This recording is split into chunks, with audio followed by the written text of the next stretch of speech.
En los bosques de Tesalia, un laurel crece apartado, con sus hojas siempre verdes.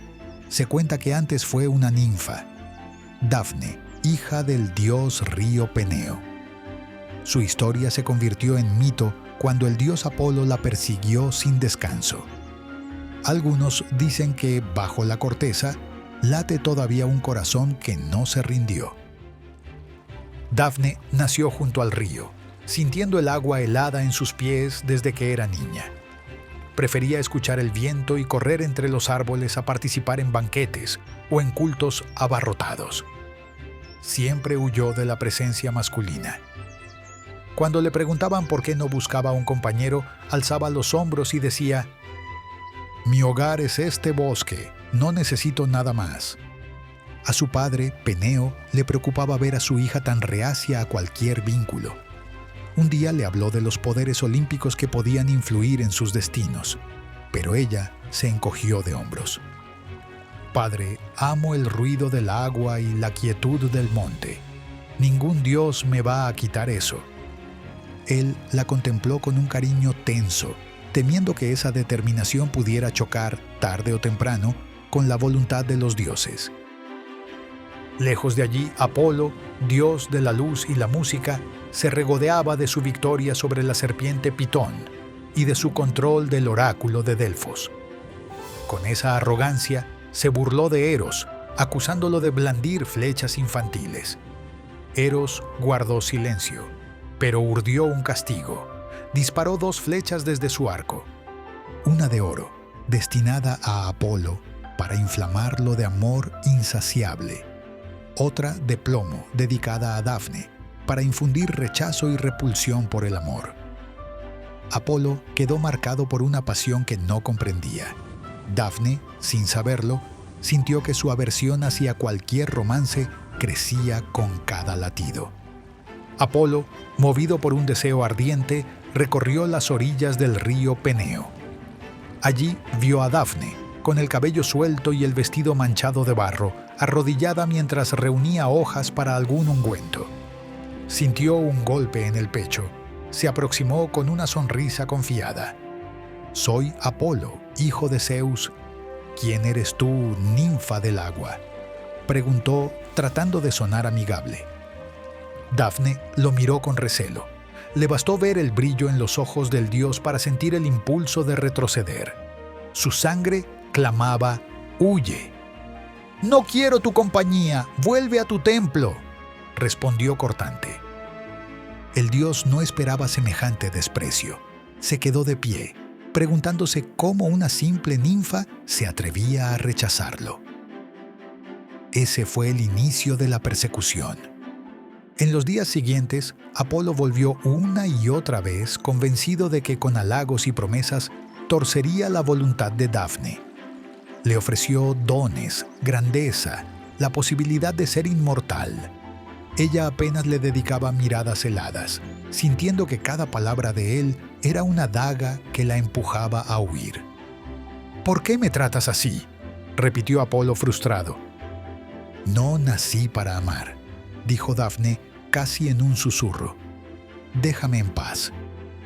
Sin embargo, su voz temblaba. No entendía de dónde provenía esa repugnancia tan intensa, ni por qué su corazón martilleaba al ver al dios. Sabía que no podía convivir con esa insistencia. Su libertad le pertenecía y no la entregaría a ningún inmortal por poderoso que fuera.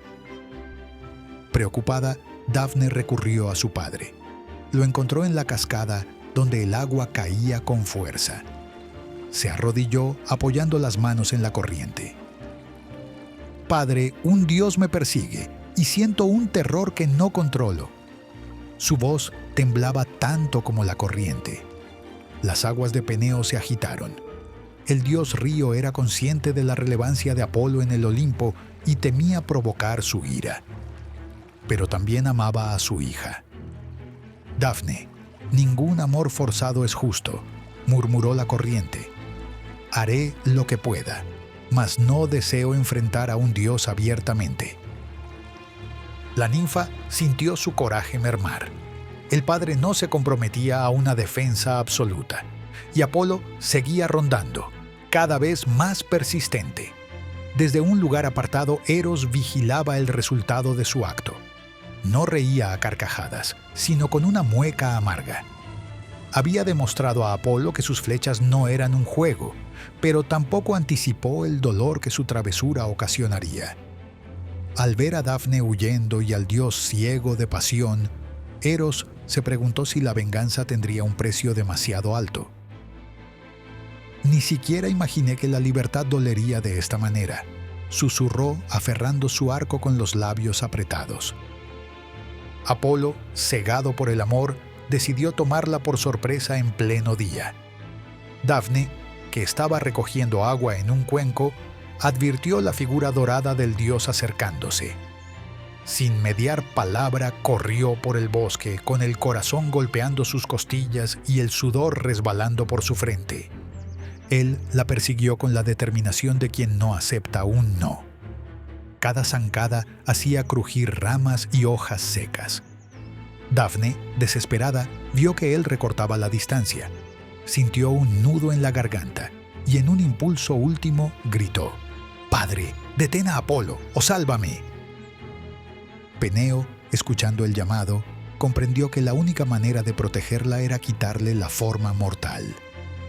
El río se agitó con un gemido, y antes de que la mano de Apolo la alcanzara, Dafne notó un cambio brusco en su cuerpo. Sus pies se hundieron en la tierra, sus brazos empezaron a volverse rígidos. «¿Qué me está pasando?», logró decir con la voz quebrada. Sus últimas lágrimas se mezclaron con la savia que corría por su nueva corteza. Un hormigueo helado recorrió su piel, y al siguiente parpadeo su vista se nubló. Solo quedaban hojas verdes en lo que habían sido sus cabellos. Apolo se detuvo con el brazo extendido a escasos palmos del árbol. Donde debía estar Dafne yacía un laurel esbelto. Sintió un escalofrío de incredulidad. Su respiración rápida chocó contra la quietud del tronco. «Dafne», susurró oponiendo su mano a la corteza. Percibió un débil temblor, como si dentro del árbol quedara un latido residual. El dios cerró los ojos un instante, sintiendo culpa y rabia. Romper algo de su propio equipaje, quizás su lira o un adorno que llevaba, sería un gesto de impotencia, pero se contuvo. No quería aceptar esa derrota. Finalmente habló con voz suave, como si esperara que el laurel lo escuchara. «No es la victoria que buscaba. Aún así, serás mi árbol sagrado. Serás eterno. Y tu recuerdo me atormentará por siempre». La brisa movió las hojas, generando un murmullo parecido a un suspiro. Apolo entendió que su triunfo era una farsa. No tenía a la ninfa, solo un árbol que simbolizaba la libertad que no había podido dominar. Desde entonces, el laurel quedó como emblema de Apolo, usado en coronas para héroes y poetas. La gente veía esas hojas y aplaudía la grandeza del dios. No sabían la verdad completa, que aquel laurel era el refugio final de una ninfa que prefería la muerte de su forma humana antes que entregar su voluntad. En cada ceremonia triunfal era como si el árbol susurrara: «Esta corona representa el precio de mi libertad». Eros, contemplando desde lejos, sintió una punzada en el corazón. Su venganza había demostrado el poder de sus flechas, pero a costa de una vida mortal atrapada en madera. «A veces ni yo mido las consecuencias», murmuró, guardando su arco. Peneo, por su parte, siguió corriendo por Tesalia, con sus aguas cargadas de una mezcla de alivio y dolor. Había protegido a su hija, sí, pero a un costo definitivo. Con cada ola, recordaba que la transformó en árbol para salvarla de un destino peor. Y así, la historia de Dafne se transmitió por Grecia. Se convirtió en una advertencia sobre la insistencia de los dioses y la determinación de quien no desea rendirse. Un aviso de que Detrás de cada laurel que orna la cabeza de un campeón, se esconde el rostro de una ninfa que prefirió el refugio vegetal a la sumisión. Una tragedia envuelta en hojas verdes, que susurran al viento la decisión de una mujer que, llegado el límite, eligió la metamorfosis.